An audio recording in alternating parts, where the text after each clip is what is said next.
দাড়ি যারা কামায় আর যারা ছোট করে রাখে দোনো দলের গুনাহ সমান।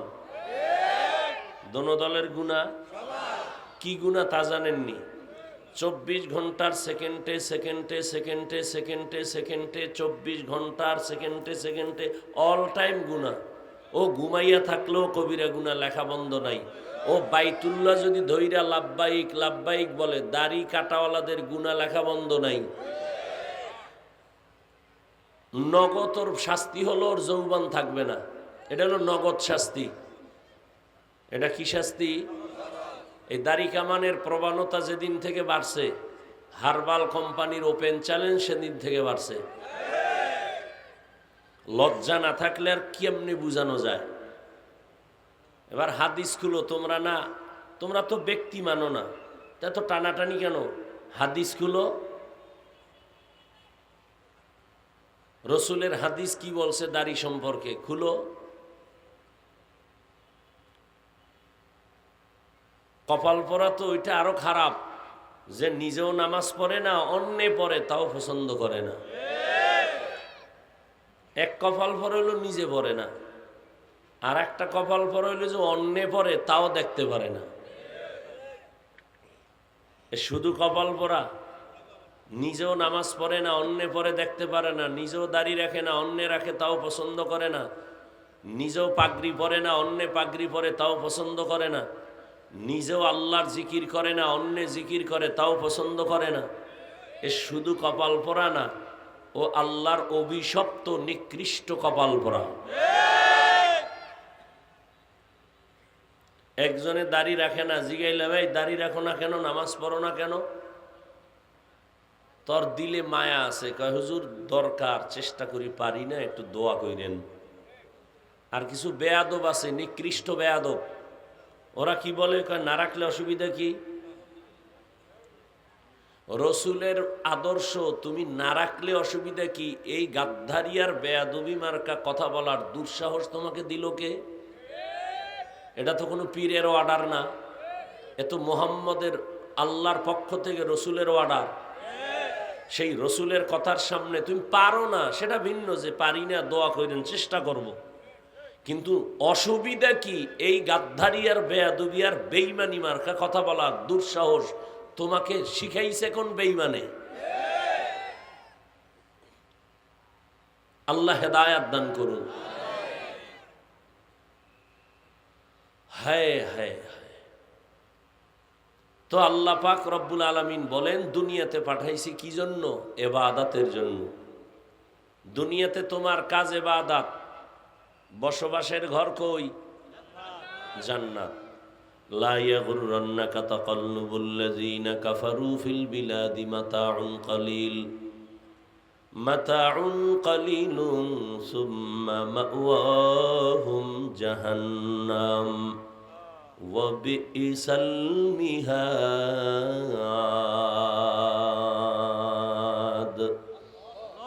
আল্লাহ বলেন, এই দুনিয়ার মুমিন বেঈমানদের বানানো বাড়ি গাড়ি দেখে পাগল পারা হইও না। সকাল 9টা কি 10টার সময় বাবা একটা ছেলেরে ডাক দিয়া কয়, টাকা দিলাম দ্রুত গতিতে জনতা বাজারে যাও, অথবা তুমি চরফ্যাশন বাজারে যাও। দুপুরবেলা বাসায় মেহমান আসবেন, তুমি ডাল চাল মাছ তরকারি কিনে দ্রুত নিয়ে আসো, রান্না করা হবে। সন্তান বাবার থেকে টাকা পাইয়া এবার জনতা বাজার বা চরফ্যাশনে রওনা হলো। বাজার করতে গিয়া বাজারে গিয়া দেখে এত সুন্দর সুন্দর বাতিওয়ালা ঘর, লাল নীল বাতি জ্বলে, আবার এক জায়গায় নাচ গান চলে, আবার এক জায়গায় ক্যানভাসারের বক্তব্য চলে। সন্তান এগুলো দেখে আশ্চর্য হয়ে গেল। আরে আমি ঘরে বসেছিলাম, এত সুন্দর চরফ্যাশন বাজারের এত সুন্দর তো জানি না। খেলা দেখতে দেখতে মজা পেয়ে গেছে। এক মজায় তার 9টা থেকে 11টা 12টার কাছাকাছি হয়ে গেল। মনে নাই যে কেন আসছে বাজারে, সে এখন খেলার মজায় মতো আরা হয়ে গেল। নাচ গান দেখতেছে, গান বাজনা শুইনা পাগলের মতো হয়ে গেল। হঠাৎ মনে পড়ছে 12টার কাঁটা পেরিয়ে যখন গেছে, আমারে তো আমার আব্বা তো পাঠাইছে বাজার করার জন্য, আমার ঘরে মেহমান আসবে দুপুরবেলা, আমি তো বাজার না নিলে উপায় নাই। পাগলের মতো হয়ে গেল, আরে আমি করলাম কি? দ্রুত তরকারি বাজার, চাল বাজারে দৌড় দিছে। ওখানে দাঁড়ায় আমার চাল লাগবে, তরকারি লাগবে। বলতে না বলতে পকেটে হাত দিয়ে দেখে বাবায় যে টাকা দিছিল সে টাকাও হারায় গেছে। এখন পাগল হয়ে কাঁদতেছে, আমি বাবার সামনে কেমনে যাব? এদিকে বাবা বেত নিয়ে দাঁড়ায় আছে, এত সময় কেন আসো না? আজকে তুই বাজার আনলেও ফিনান্স হারা তোরে ঘরে ঢুকামু না। কিন্তু সন্তান টাকা পর্যন্ত হারায় পাগল। আল্লাহ জানায় দেয়, বান্দা দুনিয়ায় তোরে পাঠাইছি ঈমান আর আমলের টাকা দিয়া, ঈমানের টাকা দিয়া পাঠায় দিলাম। দুনিয়ার বাজারে যাইয়া আমল নামের কিছু সদায় করবি, নামাজের আমল, রোজার আমল, পর্দার আমল, নেক আমলগুলো করবা। কিন্তু দুনিয়ার মানুষ এসে দেখে দুনিয়া দিয়ে অনেক সুন্দর সাজানো গুলশান, এত সুন্দর সুন্দর বাড়ি, এত সুন্দর সুন্দর গাড়ি, এগুলো দেখে পাগলাম মজা পেয়ে গেছে। মজা পাইয়া এখন তার যে আখেরাতের কিছু কাজ আছে তার খবরই নাই। হঠাৎ করে বারবার ওয়ার্নিং চলতেছে, শরীরের মধ্যে কখন দাড়ি উঠছে, দাঁড়িয়ে এসে আমাকে জানায় দিছে তোর কিন্তু বাড়ির প্রস্তুতি তাড়াতাড়ি নে, সময় কম। আবার দাড়ি চুল সাদা হইতেছে, দাঁতগুলো শক্তি দুর্বল হইতেছে, আমার যৌবন কমতেছে। আমাকে বারবার আমাকে জানানো হচ্ছে তুমি রেডি হয়ে যাও। আল্লাহ পাক রব্বুল আলামিন আবার পেছনে কিছু লোক লাগায় দিলেন, দুনিয়ার রং তামাশায় পড়ে যেন আমার গোলাম আসল বাড়ির কথা ভুলে না যায়। নবীরা গিয়া বুঝাইতে থাকেন, নবীদের পরে সাহাবায়ে কেরাম বুঝাও, তাদের পরে কিয়ামত পর্যন্ত উলামায়ে কেরাম বুঝাইতে থাকো। আল্লাহর কথাটা স্মরণ করায় দেও, তোমার এই দুনিয়া থাকার জায়গা না, আসল জায়গা তোমার জন্য আখেরাত। দুনিয়াতে তুমি থাকবা কতক্ষণ? যারেই জিগাই সে বলে একদিন থাকার কোনো গ্যারান্টি নাই। কিন্তু সেই একদিনের জন্য একটা ঘর বানাইছো, ঘর বানাইয়া আবার ভেতরে এসিওয়ালা রুম বানাইয়া এবার ছিদ্রগুলো সব বন্ধ করতেছো, বাহিরের আলো বাতাস যেন ভেতরে না ঢুকে, এসির বাতাস যেন আমার কোনো ডিস্টার্ব না হয়। সামান্য একদিন, দুদিন, 3 দিন, 1 মাস, 2 মাস, 1-2 বছরের জন্য তুমি সুন্দর একটা ঘর বানাইছো, কিন্তু এই ঘর তুমি মরে গেলে কেউ তোমারে ঘরে রাখবে না। তোমার আপন সন্তান, পরিবার সবাই ঘর থেকে নামায় দিবে, বলবে বের হয়ে যাও।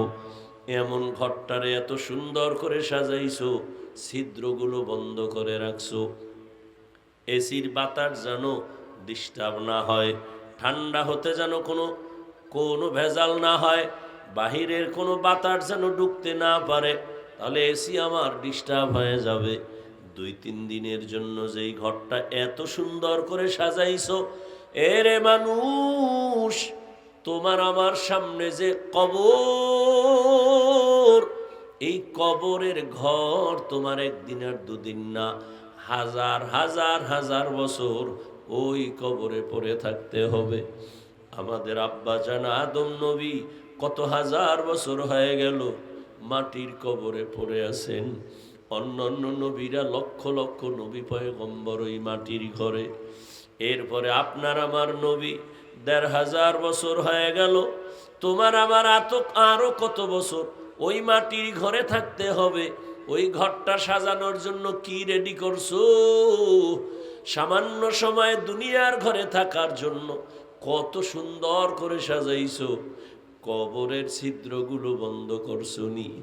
যেই ঘরে ছিদ্র দিয়ে ঢুকবে সাপ, যেই কবরের ঘরের ছিদ্র দিয়ে ঢুকবে জাহান্নামের আগুন, ওই ছিদ্রগুলো এখন যদি বন্ধ করে না যাও, তুমি কবরে যাওয়ার পরে ওই ছিদ্র দিয়ে কবরের মধ্যে জাহান্নামের আগুন ঢুকবে। তুমি বড় লোক না ছোট লোক কেউ জানবে না, ওই কবরে তোমাকে কিছুই ক্ষমা করবে না। কবরে যাওয়ার পরে কে ধনী, কে গরিব, কে আলেম, কে মূর্খ, কোনো ভেদাভেদ থাকবে না। সবার বেলায় তিনটা প্রশ্ন করা হবে। এক নম্বরে রবের পরিচয় দাও, দ্বিতীয় প্রশ্ন ধর্মের পরিচয় দাও, তৃতীয় রাহমাতুল লিল আলামিনের পরিচয় দাও। নবী বলেন ওখানে গিয়া এই তিন প্রশ্নের জবাব যারা দিবে তাদের জন্য কবর হবে রওজাতুম মির রিয়াজিল জান্নাহ। আর যারা জবাব দিতে পারবে না তাদের জন্য কবর হবে হুফরাতুম মিন হুফারিন নার। অনেক পণ্ডিত কিন্তু বলতেছে কবরে আযাব হবে না। চরমনের জমিনে ঘুমান্ত ওলিয়ে কামেল সৈয়দ ইসহাক রাহমাতুল্লাহ আলাইহি লিখেছেন, ও দুনিয়ার বাবারা, যদি তোমরা বলো কবরে আযাব হবে না, আলহামদুলিল্লাহ, তোমারও কোনো পেরেশানি নাই, আমারও পেরেশানি নাই। কিন্তু কবরে গিয়া যদি দেখো বেনামাজির কবরে জাহান্নামের আগুন, কবরে গিয়া যদি দেখো সাপ, কবরের মধ্যে গিয়া যদি দেখো আযাব, তখন বলো তোমারও বা উপায় কি, আমারও বা উপায় কি?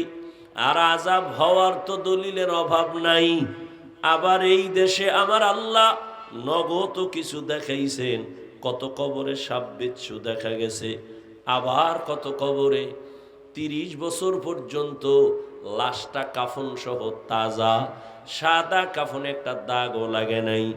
এই বাংলাদেশেই দেখা গেল যত কবরের লাশ তাজা পাওয়া গেছে, একটা কবরও বেনামাজির না, সব হলো নামাজির কবরের লাশ। আর যত কবরে ধোঁয়া, সাপ বিচ্ছু, আগুন দেখা গেল, সব হলো বেনামাজির লাশ। এ আল্লাহকে চিনো না রে বান্দা? মহামারী করোনায় তোরা সোজা হইলি না?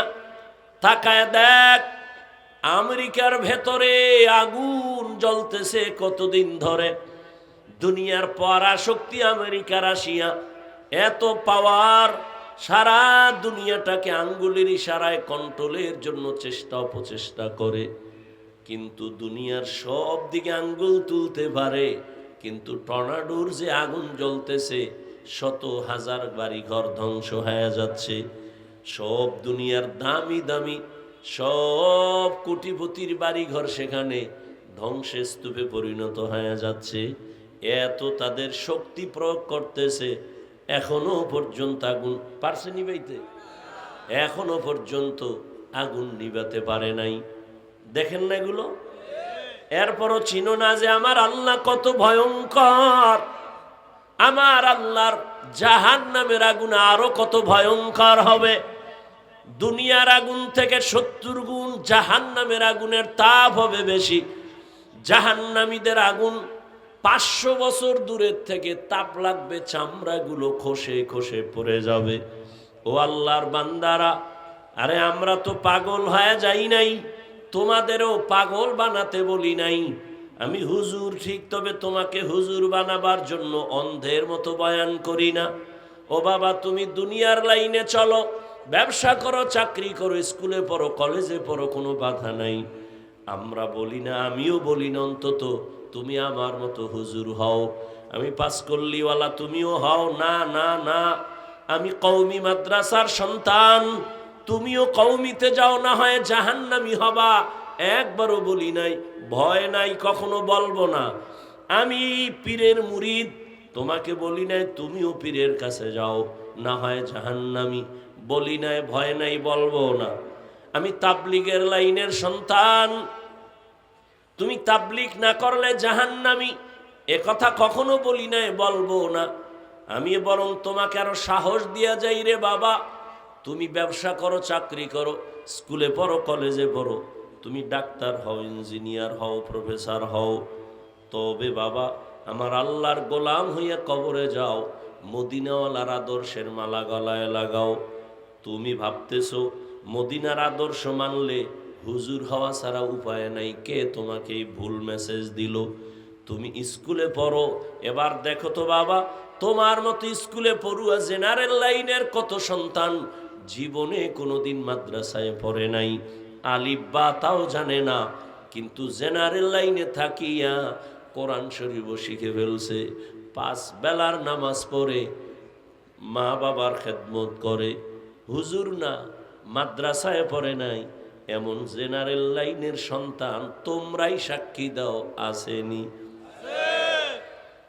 Doctor, engineer, professor, OC, DC, SP, RAB, army, police, BDR, 5 বেলার নামাজি দাড়িওয়ালা, বলো আসেনি? তুমি কেন পারতেছো না বলো? ওয়াজ শেষ, আর এত ওয়াজ দিয়ে কি করবা? ওয়াজ শেষ, এখন শুধু হিসাব মিলাও। তোমার লাইনের যুবক স্কুলে পড়ে, কলেজে পড়ে, চাকরি করে, ব্যবসা করে, RAB, army, police, BDR, OC, DC, SP, ব্যবসায়ী, চাকরিজীবী, দাড়িওয়ালা, নামাজি যদি হতে পারে, তুমি পারো না কেন? অবশ্যই গর্ব আর করবি না, বরং বাসায় যাইয়া, এটা বন্ধু হিসাবে বলি, বেয়াদবি মাপ চাই, বাসায় যাইয়া নিজের রুমটার দরজা জানালা বন্ধ করে বাতিটাও নিবাইয়া পায়ের জুতা খুইলা নিজের কপালে মারবি আর বলবি, অভিশপ্ত কপাল নিয়ে দুনিয়াতে জন্ম নিলি কেন কপাল ভরা। তোর মতো যুবক যদি স্কুলে পড়িয়া নামাজ পড়ে, তোর মতো যুবক যদি কলেজে পড়ে নামাজ পড়ে, তোর মতো যুবক যদি ব্যবসা করে নামাজ পড়ে, তুই কেন পারো না? তোর কপালে কার অভিশাপ লাগছে? নিজের কপালে নিজে বাড়ি মাইরা নিজেরে বুঝাও। হুজুর হওয়ার বয়ান না, তুমি মদিনার আদর্শওয়ালা হও, তুমি একজন আদর্শবান ডাক্তার হও, আদর্শবান ইঞ্জিনিয়ার হও। ঢাকা কলেজে গিয়া দেখ, জাহাঙ্গীরনগরে গিয়া দেখ, কলেজে ক্লাস করে ছেলেটা, মাথায় পাগড়ি লাগানো, দাড়ি অনেক বড়, জামাটাও বড়, পেছন দিক দিয়া তাকাইলে মনে হয় একটা মসজিদের খতিব।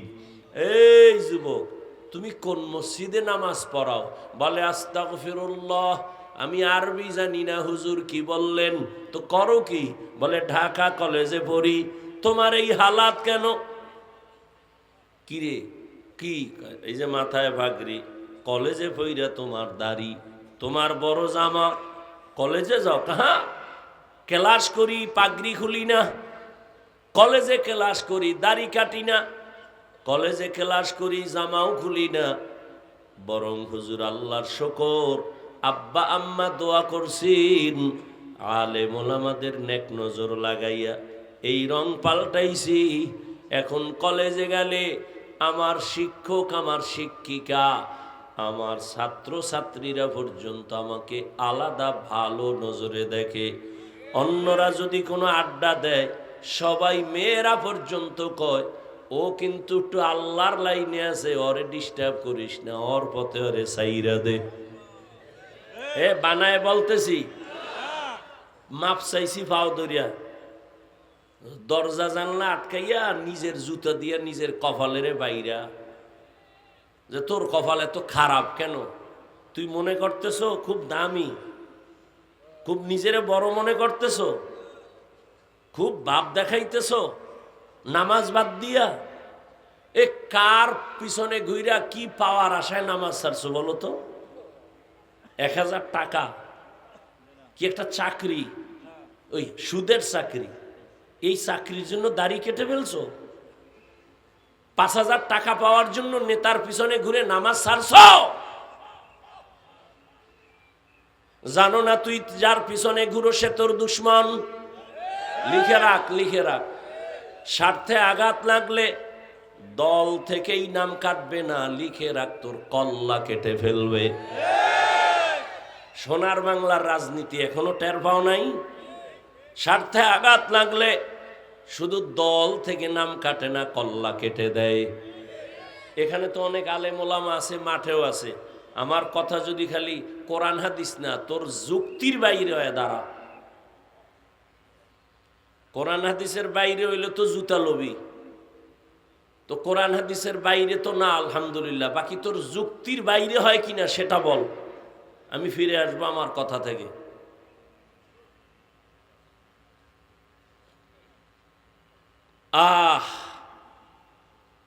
নামাজ বাদ দিয়া নিজেরে খুব বড় মনে করো না। আর রসুল কি কইছে হাদিসে? যারা নামাজ পড়ে না এরা পৃথিবীর সব থেকে বড় চোর। তা তুই তো চোর, তুই বড় মনে করো কেন? ও গ্রামের মুরব্বীরা শুনছি আগে কইতো চোরের বড় গলা, ওই এই জন্য তোমার বড় আওয়াজ না। নবীজি বলেন বাইনাল আবদি ওয়া বাইনাল কুফরি তারকুস সালাহ, মুমিন আর বেঈমানের মধ্যে ব্যবধান হলো নামাজ। বেঈমানেরা নামাজ পড়ে না, মুমিনেরা নামাজ ছাড়ে না। মকুন সুসতি নামাজে পাঞ্জগানা ফাওয়াইলুল লিল মুসাল্লিনাল্লাযীনা মুমিনারা ইনামাজ ইমদাদ দা ইস্তাঈনু আয়াতে কুরআন বখা। খারাপ লাগে আপনাদের? কি যুবক বাবা, কয়দিন আর বাঁচবা? আচ্ছা, মানুষের একটা শখ থাকে, তাই তো? দাড়ি কাটার মধ্যে জানি কি স্বাদ, নাচ গান দেখলে জানি কি মজা। এই অবস্থা কিন্তু আমার অন্তরও আছে, আমিও আমার অন্তরও, কিন্তু এই তোর মধ্যে গুনার আকর্ষণ আছে, আমাদের মধ্যে নাই, বরং আরো বেশি। আমারও মাঝে মাঝে নফস তো ভিতরে আছে। প্রত্যেকটা মানুষেরই কিন্তু আঘাত করে, চল চল নাচ গান দেখ, মোবাইলটা খুলে দেখ, নারীদের নাচ গানে কি মজা। হ্যাঁ, এত নারীর মধ্যে মজা না হইলে বিশ্ব সুন্দরী খুঁজে পায় কেমনে? বিশ্ব সুন্দরীরে খুঁজে পাইছে কই? ওর বাড়ি গেছে, হুজুরে ইউটিউবে ঢুইকা খুঁজতে খুঁজতে খুঁজতে খুঁজতে জাহান্নামের 7টা রাস্তায় দৌড়াইছে। দৌড়াইয়া এক রাস্তায় দেখে পৃথিবীর সেই সুন্দরী নারী বয়া রয়েছে, এর সাথে মোটামুটি মোলাকাত করছে ভাবের মতো, অন্তরে অন্তরে কইরা এর ইচ্ছা রকম অন্তরের জিনার মধ্যে ঢুকাইছে। ঢুকাইয়ে এটারে পুরা হৃদয়ে ঢুকানোর পরে না এবার কইছে যে তোমরাও দেখো। আল্লাহ হেদায়াত দান করুন, আল্লাহ হেদায়াত দান করুন, আল্লাহ হেদায়াত দান করুন। আল্লাহ সবার আগে আমাকে হেদায়াত দান করেন। এরে আল্লাহর বান্দারা, কোথায় আমল, কোথায় আখলাক, কোথায় চরিত্র? ও আমার যুবক বাবা, আমি যে এতক্ষণ কত কষ্ট করে কথা বলতেছি সেটা তো আমি বুঝতেছি, আমার কত অসুস্থতার মাঝে। এরপরও কথাগুলো বলতেছি কাউকে আঘাত করার জন্য না, জাহান্নাম থেকে বাঁচাবার জন্য। দুনিয়া কিছুই না রে বাবা। যুবক, কয়দিন তোমার হায়াত, মনে চাইছে পার্কে যাবি, দৌড় দিছো, যে বাধা দিছে তারে মনে করছো সে তোর জীবনের দুশ্মন, ঠিক নি? মনে চাইছে তুই মাইয়াদের নাচ গান দেখবি, দৌড় দিছো, কেউ বাধা দিছে মনে করেছো দুশ্মন। মনে চাইছে নামাজ পড়বি না, পড়ো নাই। মনে চাইছে দাড়ি কাটবি, সাথে সাথে কেটে ফেলেছো। এখনো কি শখ মিটে নাই? আর কতদিন পার্কে গেলে তোর আশা পূরণ হবে, তারপরে তওবা করবি বল? ও আমার কলিজার যুবক বাবারা, জীবনে তো কম নামাজ ছাড়ো নাই, আর কতদিন নামাজ বাদ দিলে তোমার মনের আশা পূরণ হবে, তারপরে তওবা করবা বলো? জীবনে তো কম দাড়ি কাটো নাই, আর কতদিন দাড়ি কাটলে তোমার মনের আশা পূরণ হবে, তারপরে তুমি তওবা করবা বলো? জীবনে তো মাইয়ার চরিত্রের উপরে হামলা কম করো নাই। মনে রাখিস যুবকেরা, লিখেও রাখিস মোবাইলে, না তা পেনা করবি, পেস্টুন 200-250-300 টাকা নিবে, 2 ফিট 3 ফিটের একটা পেনা করবি, আর ওটাই লেখা ঘরে টানায় রাখবি, পারলে বাদাই করে ভালো করে লিখে রাখবি। তুই যদি কারো স্ত্রীর দিকে খারাপ নজর দাও, লিখে রাখবি তোর স্ত্রীর দিকে অন্য খারাপ নজর দিবে। বেয়াদবি ক্ষমা চাই, রাগ করি ওনারে বাবা। ও যুবকেরা, ও বৃদ্ধ বাবাজিরা, তুমি যদি অন্যের মাইয়ার দিকে খারাপ দৃষ্টিতে তাকাও, তোমার মাইয়ার দিকে অন্যেরা খারাপ দৃষ্টি দিবে, মনে রাখিও, মনে রাখো। এর ঔষধ এইটাই। তুমি যদি কারো কন্যার দিকে খারাপ দৃষ্টিতে তাকাও, তোমার কন্যার দিকে খারাপ দৃষ্টি লাগাবে। তুমি যদি কারো চরিত্র নষ্ট করো, তোমার আন্ডারে যারা আছে এদের চরিত্র আর একজন নষ্ট করে ফেলবে, তোমার অজান্তেই হয়ে যাবে। অনুরোধ করে বলছি, এখনো তওবা করে নেও। জীবনে তো কম নামাজ ছাড়লা না, আরো কি শখ আছে ছাড়ার? এখন একটু ফিরা যাও। আমগো শখ আছে, আমরা তো একবারও শখ মিটাইতে পারলাম না। পার্কে যাইতে পারলাম না। অন্তরের শয়তান আমারে ধাক্কা দিছিল দাড়ি কাটার জন্য, আমরা তো একবারও শখ মিটাই নাই, বরং আগেই দরজা তালা লাগাইছি। এরপরও ধাক্কা। এজন্য দোয়া চাই সবার কাছে, আল্লাহ মাফ করেন, আমরা গুনাহ থেকে যেন বাঁচতে পারি। এমন একটা মুনাজাত নাই যে বলি না, আল্লাহ মোবাইলের গুনাহ থেকে বাঁচাও, মোবাইলের গুনাহ থেকে বাঁচাও। কারণ এই মোবাইলের দ্বারা এক বাড়ির মধ্যে এক ঘরে কয় রুম? এই আপনারা বাড়ি ঘরে যারা থাকেন, রুম আছে না আলাদা? এক রুমে মা বাবা, এক রুমে মাইয়া, আর এক রুমে ছেলে। সব রুমে রুমে মোবাইলে চলে সারা রাত জেনা, চোখের জেনা, কানের জেনা, জবানের জেনা, সারা রাত পুরা ঘরের মধ্যে চলে জেনা। মোবাইল নিয়ে ঝগড়া, স্বামী স্ত্রীর সাথে মিল নাই, মোবাইলের জিনা চলে। উচিত তো আল্লাহর আইনে ঠাডা ভইরা তোর ঘর শেষ হওয়ার দরকার ছিল। মুহাম্মদের উম্মত হওয়ার কারণে আল্লাহ এখনো তোরে বাঁচায় রাখছে। মুহাম্মদের উম্মতের আল্লাহ এরকম বেইজ্জতি করবেন না, আল্লাহ আদা করছেন। কারণ আল্লাহ তো আমার নবীরে বেশি মায়া করেন। মুসা নবী আল্লাহর আশেক, ঈসা নবী আল্লাহর আশেক, ইব্রাহিম নবী আল্লাহর আশেক, নূহ নবী আল্লাহর আশেক, সুলাইমান নবী আল্লাহর আশেক, আর আল্লাহ হলেন মুহাম্মদের আশেক। ব্যবধান আছে না নাই? ইমামুল আউয়ালিন আল আখিরিন বাহরে সাদকা রাহমাতাল লিল আলামিন সাইয়্যিদুল কাউনাইন খাতমুল মুরসালিন আখিরামত বুদে ফখরুল আউয়ালিন।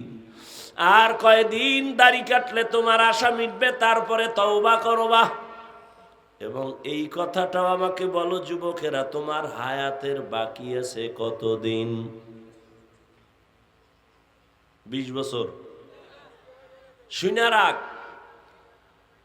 চোখের সামনে দেখলাম শুধু ইদানিং কালে যুবক যুবক সুস্থ এবং যুবকের লাশ।